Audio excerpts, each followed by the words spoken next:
I'm just outside Romsey, a little market town in the south of England, and I'm at the headquarters of Wessex Resins. Now, I've been blundering around with epoxy most of my life. Sometimes I get it right, often I don't, and I'm here to find out the proper way to do it.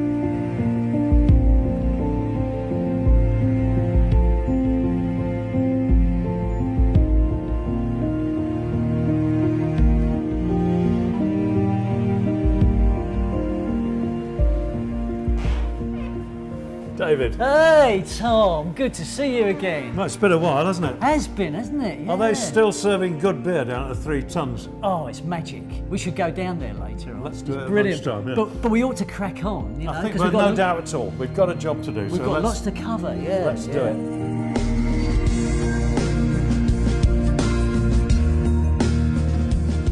It's just astounding, this, to me. You know, when I look at the size of it, I'm used to this little pack size that I buy in the chandlery and take it home or take it to the boat, do my stuff. But looking at this, it's just unbelievable. I mean, it's a world-sized business, isn't it? The West System brand celebrated 50 years last year in the USA. It'd be easy to think that it's a 50-year-old formulation, but every single year we're retweaking that formulation to make it safer or make it better. So we're always at the cutting edge of trying to utilise those to make our product that fits into that West System formulation.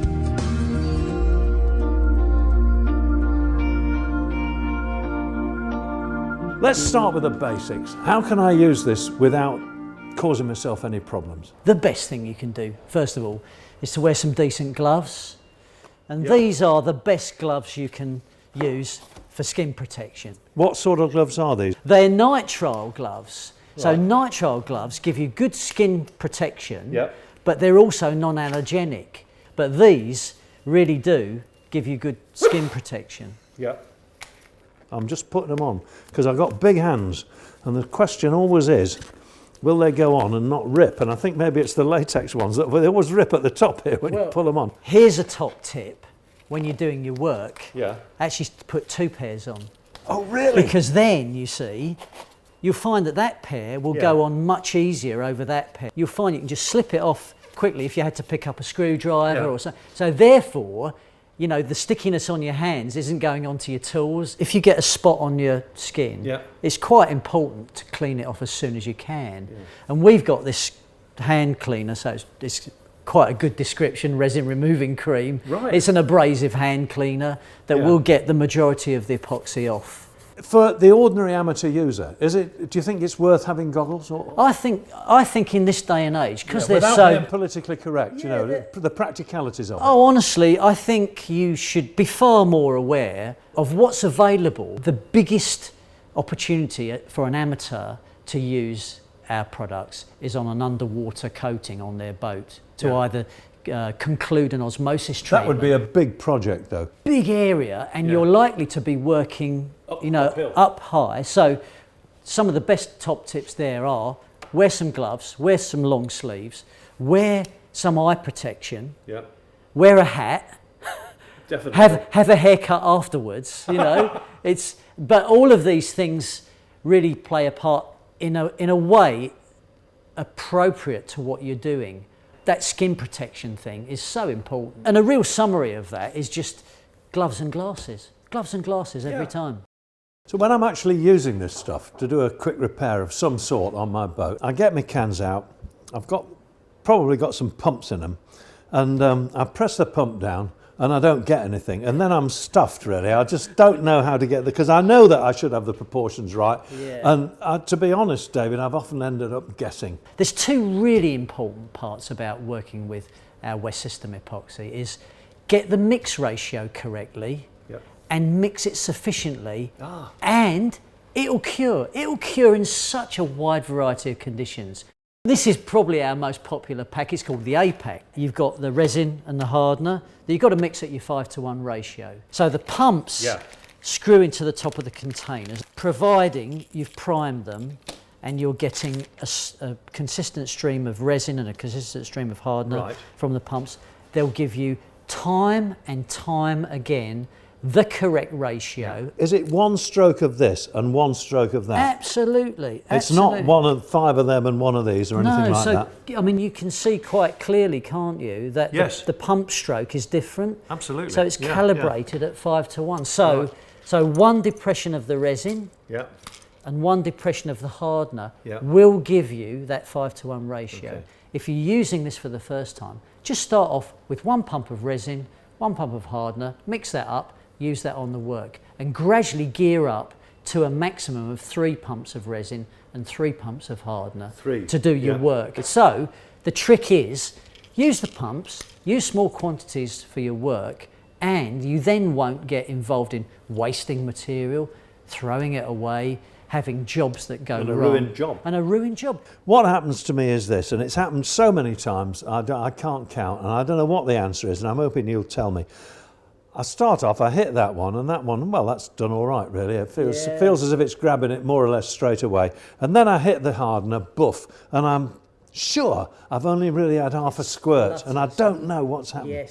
It's really down to priming the pump. What you should really do is prime it. Can you see that? There's just a tiny little drop occurs at the top there. That's fully primed. And now that will deliver, you know, a full stream every time you press the pump once it's down. Rolling, it's fine, The same with the hardener. Now this is much smaller, so you might have to look a bit carefully at this. If I just depress it, so you can see that drip straight away. So that's actually primed, and it's not a lot. No. There's not a huge quantity, but it will always deliver that correct ratio. If you could get that same quantity and spread it out over a larger area, you get much more extended working time. So the benefit of this is the width of the bottom, is it? It is, yes. So if, for instance, you did 4 pumps of resin and hardener in a paper cup, you'd have about 100 grams. You mix that together, you'd have 15 minutes in that. You mix up the same quantity in one of these pots, you'd have more like 20 minutes. Right. And this is using the 205 hardener. Is there a slower hardener than that? Because that seems quite quick to me. There's a range of hardeners. In fact, there's 206 hardener, so that if you have a larger job that takes more time, it's got a much slower curing rate. So the pot life on that is more like 25 minutes for the same quantity. So if I go into the chandlery to buy this, have I got the option of choosing which hardener I want? And how do I know? I guess I go on your website before I go to the chandlery, do I? Go on our website or just telephone us and explain what you're doing, you know, or email us and we can tell you a good choice. Well, have you got an actual customer service with actual people on the end who understand what they're talking about? It's amazing that, you know isn't what it? I mean, yeah, I know. It's amazing that, isn't it? Because there's 6 of us here that all know our way around a boat. We're all experts on our product, and we can really give that good, appropriate advice. But of course, if you've got the right ratio, you've got to make sure you mix it thoroughly. Well, show me how to do it. Yeah, I'll do that. So let's mix up, say, like 3 pumps of resin and 3 pumps of hardener, like we talked about. So and they're ready to roll, aren't they? These are all ready to roll. 1, 2, 3. 1, 2, 3. And now at this point, you could pick up a bit of stick off the workshop floor. That's what I usually do. With a bit of sawdust on the end That's and the a bit of oil on the end. That's the one. But a much better bit, we've got packets of these really neat little plastic mixing sticks. Right. So they are plastic, Well, but you can reuse them so many times. You can? Yeah, you just, with a then. cured epoxy, you just bash it on the edge of a bench and all the epoxy shatters off it and you can use them again. Really? Same thing with the mixing pots, you just roll the mixing pot around, pop the cured out and you can use it again. So actually they're not such a bad buy as you think. They're an investment, a wise investment, not a purchase. So you've got good idea to tip it like this so you get a good mix. Tip it again, you get a good mix. Tip it again and just keep mixing. We always say 2 minutes. A good top tip with this is if it's cold, you can see that the viscosity of that is really nice. It'll brush easily. That's lovely, isn't it? But if it's cold, put your hand underneath while you're mixing and it'll gradually warm it up.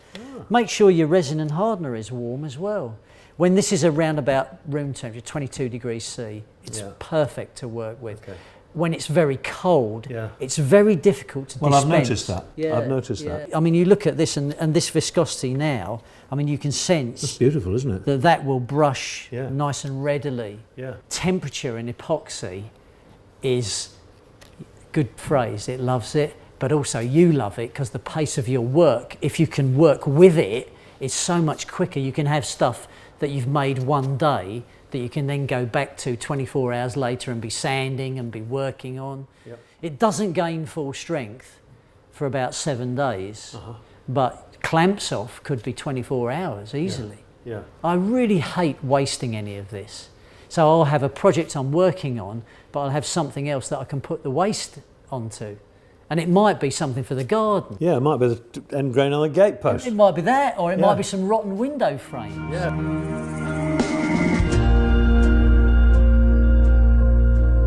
I'm sure if you don't prepare the surface, you might as well throw it at the moon, really. You bet, you bet. You know, preparation is so important, isn't it? So how does that relate, for example, to me just attacking a piece of reasonable substrate that I'm going to varnish? Yeah, yeah. So actually, if it was plywood, so look at the flip side of this. This is just like a couple of scraps of plywood. Yeah. So of course, your plywood looks as though you can coat it already. Well, I thought you could. You know, but really, just use some aluminium oxide paper, some 80 grit. Top tip from me is I always wear some engineer's gloves for this. Right, it doesn't wear your fingerprints out. Well, it's a kindness, isn't it? I must admit, I usually grab it, put it around a block of wood or something. And it's. I mean, that works famously. You know, a block of wood, but you know, a wrap of this will really, you know, quite quickly just sand through that glossiness. Yeah.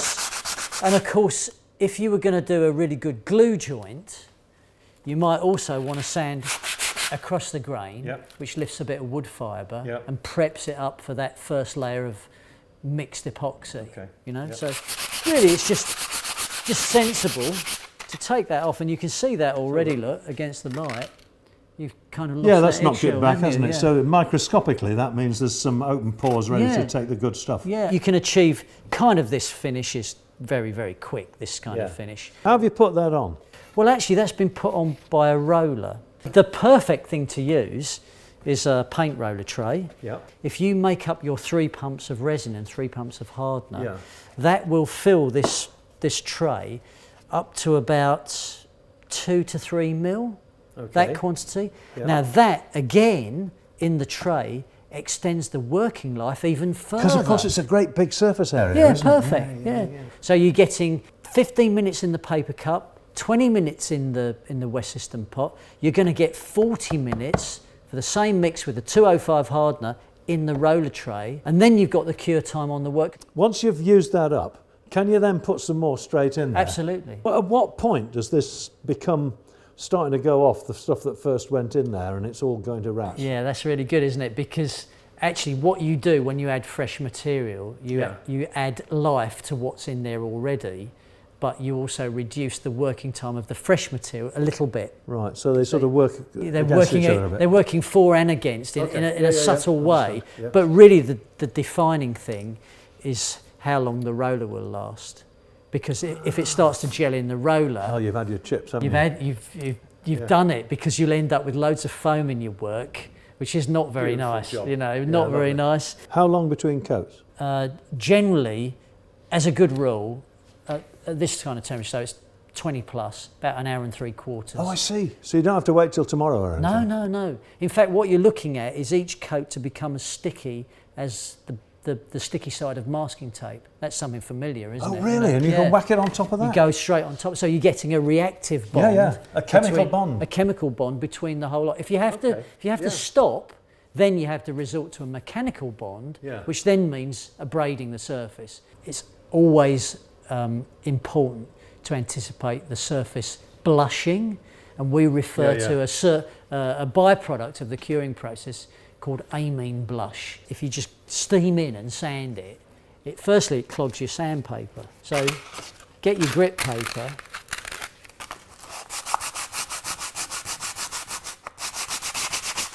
and you can see it just clogging the grit paper there. It's only a small amount, but the trouble is the action of sanding is driving this all over the surface. So it then becomes difficult to clean off. I see. So what you do first is to get some cleaning solution, and you get some paper towels, and you simply use the paper towel to clean off the blush.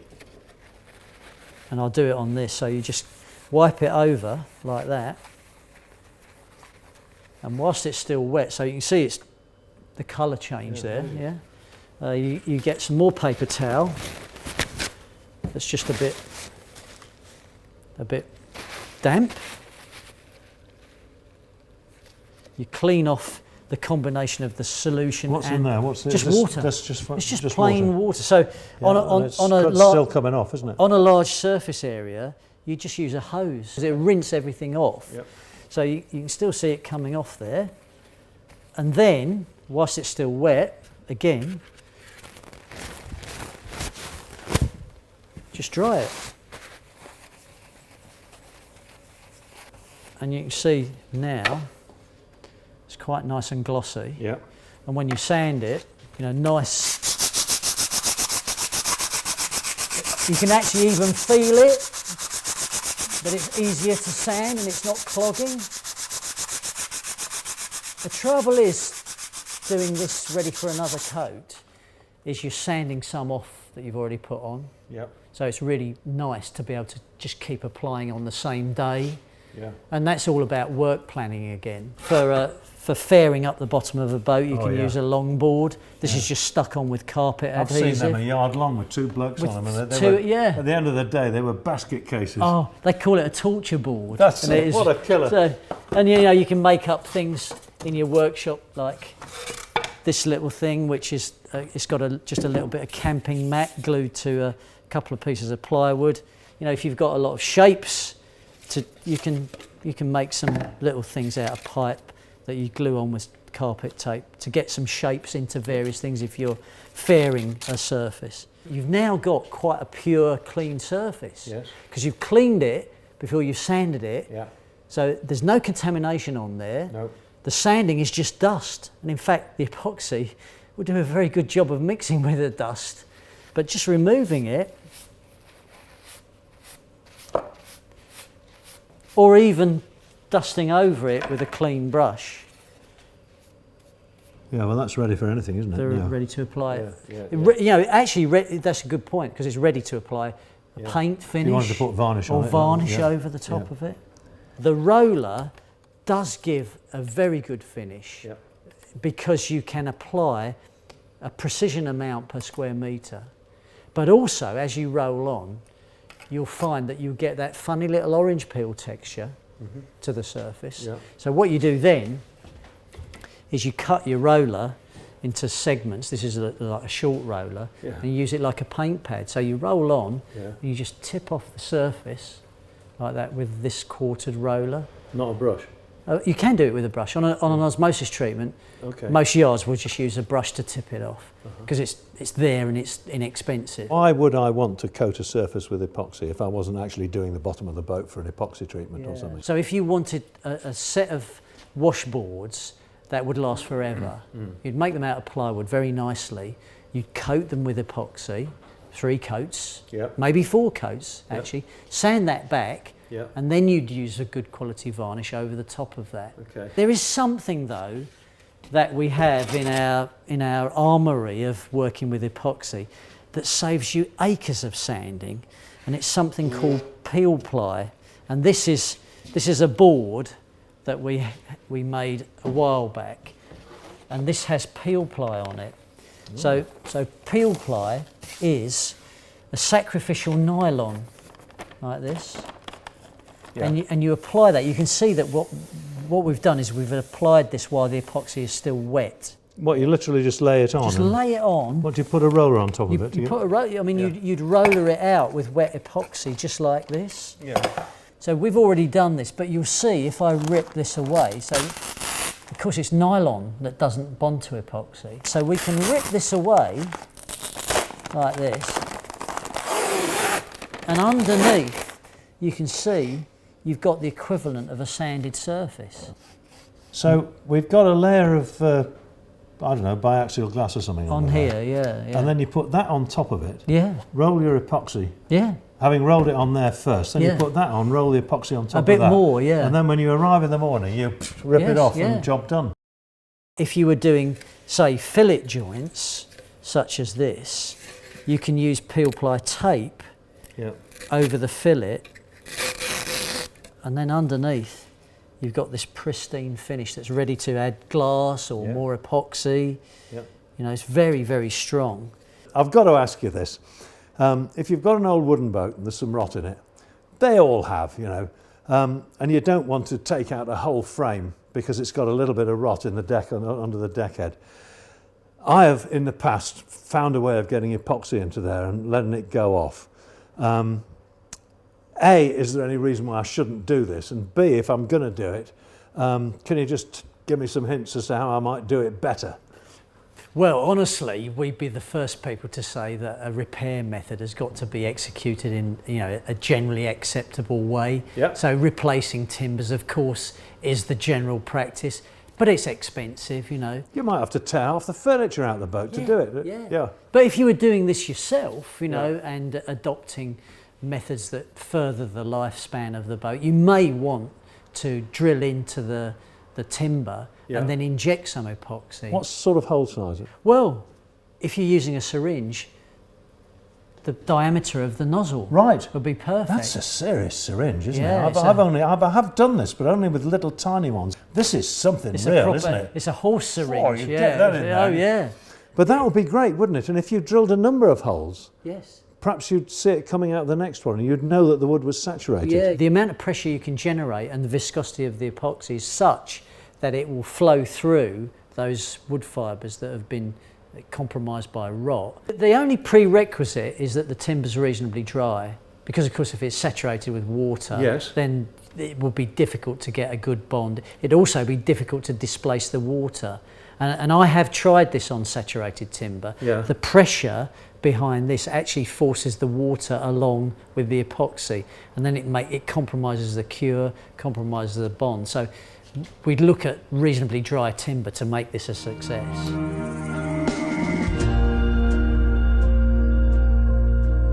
When I get a ding in the gel coat, I just don't really know what to do about that, quite honestly. It's outside my area of expertise, but I can't believe it's that difficult. So what's the procedure? The same kind of solution can be applied to many, many things on a fiberglass boat using West System epoxy, but you need to understand the fillers.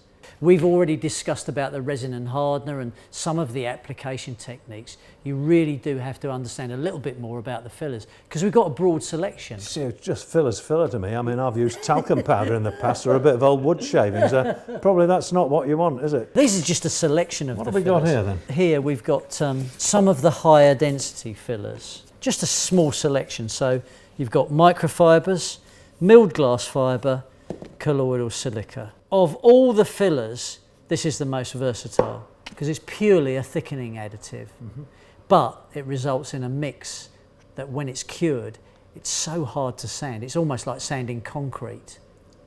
Right. So this is the most popular we sell. It just purely thickens the epoxy to turn it into either an adhesive. So if I'm making a glue up or something to glue a scarf together, you can use that. Yeah. Okay. Better than that for a scarf. Is actually this one. Microfibres, is it? Yeah, because this is actually pulped cotton fibre. Yeah. And this thickens the epoxy by absorbing it like a sponge. And when you apply this to, say, a scarf joint, it compresses, squeezes more into the end grain, and it gives a very effective bond. It's also very easy to mix this, whereas the colloidal silica is incredibly fine. So if we just open that, you'll see that actually it's a very, very fine. Yeah, that's what I've got at the moment. But then you've got a selection of other fillers, such as this one, which is milled glass fibre, specifically for glass fibre boats. So you asked a question about glass fibre. If you've got a ding, this is perfect to apply to a small ding on a transom or on the turn of a deck edge. That looks like sort of ground up chop strap matting on it. It's 4mm strands of glass, but with a bit of silica in to bind it together. Okay. This is one of the lighter weight fillers. So this is called microlate. It's the lightest one we do. The cured density of this. So you can see how light this is. Yeah. It's the cured density of this is about the same as Western red cedar. So it's quite easy to sand. Yeah. There's another low density filler that has more substance to it. So this is low density filler, and this is hollow phenolic bubble, and the white flecks in it are silica. What are they? Yeah, they're silica. Oh, right. So that kind of binds it all together. So this, you add this to the epoxy and you get a density more like mahogany. Here's a question. Do I mix the resin and hardener first until I'm satisfied with the mix before putting in? Absolutely, yeah. Okay. Because that guarantees you've got the blend of the adhesive before you add the filler. So I don't heave it all into the bucket together and wound it all round and hope for the... No. Right. I'm going to show you just a method that clearly illustrates the amount of filler, the volume of filler to the amount of epoxy, because volume is so easy to judge. Okay. We've got weight ratios, but you can't weigh colloidal silica. No. So I'm going to show you that in this little pot. So this is a tiny little pot that we supply with one of our repair kits. So let's just put 1 pump of resin in there, and then 1 pump of hardener. Yeah, we'll blend the two together like we did before. Now, let me show you how the volume works. So if we use the silica, so let's use that, say for your little ding, what we're looking for is roughly the same volume of epoxy to the same volume of colloidal silica. So if you tip that into this, firstly you'll find there's not enough volume in the pot to mix it up. But I'll show you how to do that.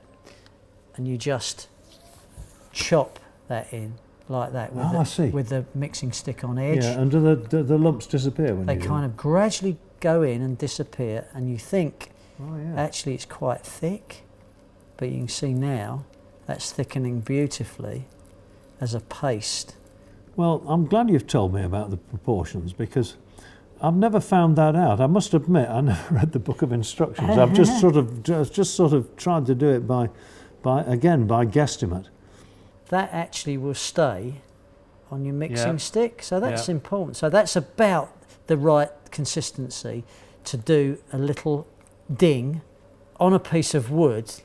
Now that, when that cures, that'll be super rock hard. Yeah. So it's very important to shape that around say the corner of your transom or a deck edge, somewhere that... Long before it's gone off. Long before it's gone off. You can do that with peel ply, or you can do it with sellotape even, or masking tape. Just lay that over it and just use it as a mould to form it in place. Yeah, but the peel ply would be great. Peel ply is so much better, But you'll also have noticed it's actually starting to wet out the plywood right at the very edge. Oh, yes. It's kind of wetting it out. So that's one of the natures of epoxy, is that it wets out surfaces brilliantly. You'll find that with this next filler that we mix up, which is the more structural filler, which is the milled glass fibre blend, this one, again, it's roughly a 1-to-1 by volume mix, but let's add that into a larger mixing pot. So 1 pump of resin, 1 pump of hardener, blend the two together.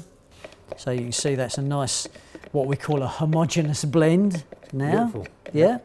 And I'm just going to add this in pinches till I get to the right viscosity. So that looks about right to me. Oh, okay. And it mixes, and it actually looks pretty disastrous when you mix it. It really does. It doesn't look very nice at all. It looks quite unwieldy. It's also quite slippery. So when you put it on a repair, you have to be careful. So either using peel ply to hold it in place or sticky tape. That this is going to be kind of quite difficult to apply because it comes off the mixing stick. But if we put it on the plywood here, so that looks pretty disastrous to me. Doesn't look any good at all. It doesn't, but if we use our lovely little glue brush, what we can do is just stipple it like this and form it. Look at that. So you can see that it's hitting the plywood straight away. Yeah, and your 50p piece size repair, you've done the job there. You know, you've got some structure back in, and you've used epoxy, which is a very, very powerful adhesive, to get some fibre back in without having to grind a bigger area and add more discs of glass. Yeah. If you added peel ply over that would smooth it out really nicely. It's going lovely, wouldn't it? What you've got to bear in mind is that this, when it's cured, say if you had some raised fibre like that, this will be as sharp as a hypodermic syringe. So do be careful if you're using this. Peel ply is the best bet because it feathers everything out. Yeah. So the final filler is the microsphere blend. I'm gonna show you the volume in these two small pots, but I'm gonna mix it up in a bigger pot. All right. So you just see how much filler you can get into a small amount of epoxy. 1 pump of resin, 1 pump of hardener.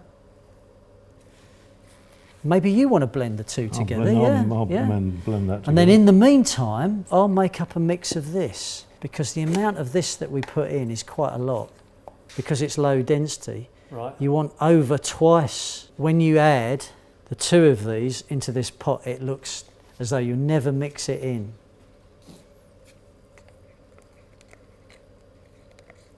Be careful, because this flies away like a really lightweight powder.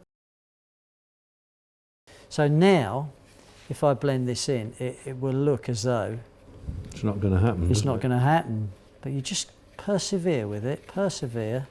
Just keep mixing.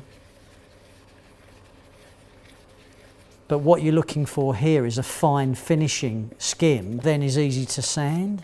So this looks really thick. It does. But that will spread. Oh, look at that. You know, beautifully. Like butter, isn't it? You know, that will be super, super easy to sand. I can sand that by hand, can I? Yeah, yeah. So you could apply that over the milled glass fibre, or apply it over the colloidal silica, or apply it over a glass fibre patch.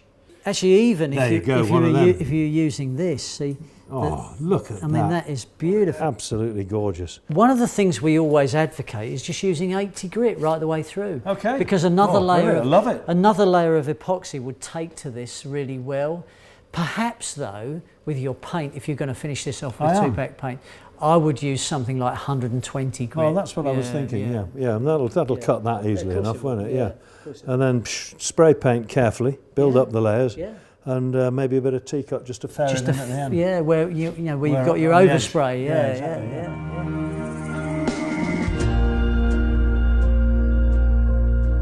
Look at this.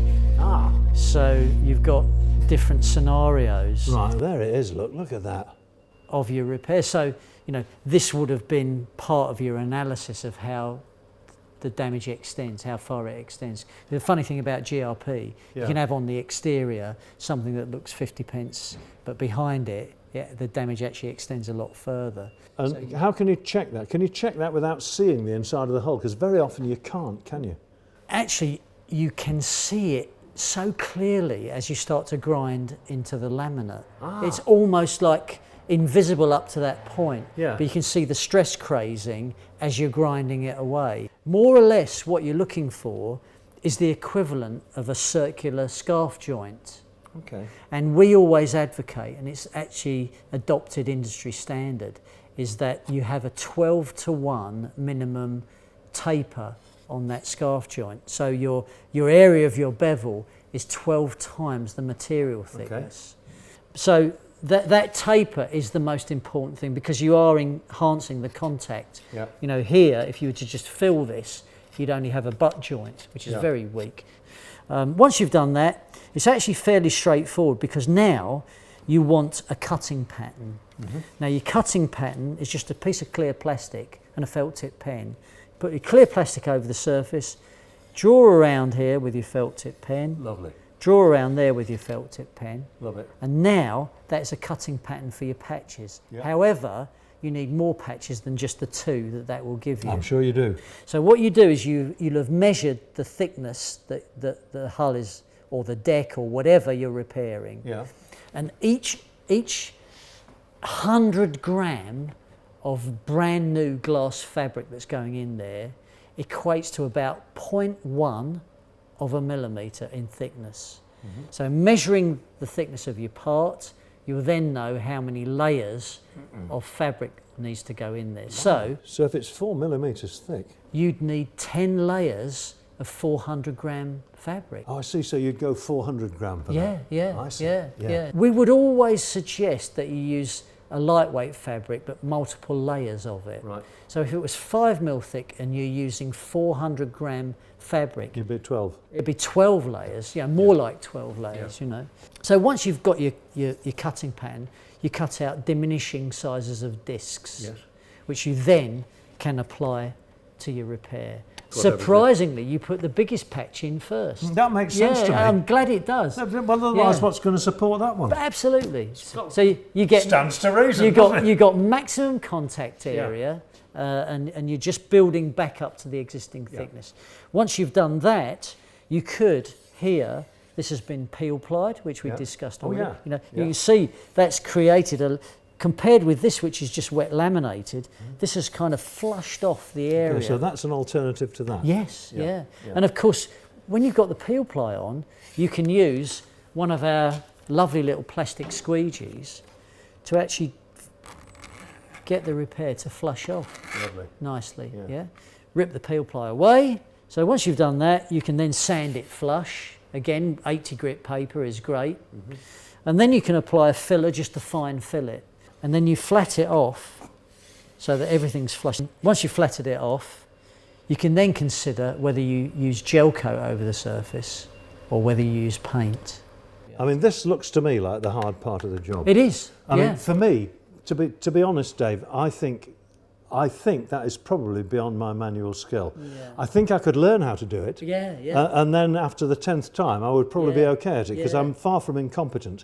But to tackle it on my boat as a one-off job, I don't think I could do. Really, that is the skillful part, because paring away kind of 0.5 millimetre with an angle grinder, it requires a steady hand. And experience. So you'd have assessed this and done this before. Well, that's fantastic. That's solid gold information. I'm sorry I've got to get you to do the grinding, Dave, but I'm sure a lot of the boys out there will be able to do it themselves. So good luck, lads. If the beer's there.